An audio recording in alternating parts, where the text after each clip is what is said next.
કાળાસર ચોટીલામાં તારીખ 9 જુલાઈ 2024 સાંજનો વરસાદ આવી રહ્યો છે।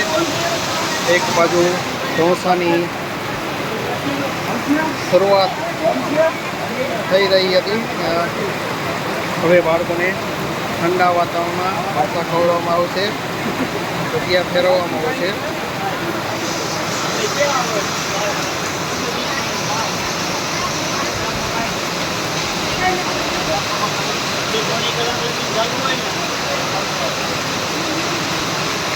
વરસાદની શરૂઆત થઈ છે। પહેલા રાઉન્ડમાં તો બહુ એવો વરસાદ નહોતો, પણ હવે આ વરસાદની શરૂઆત છે।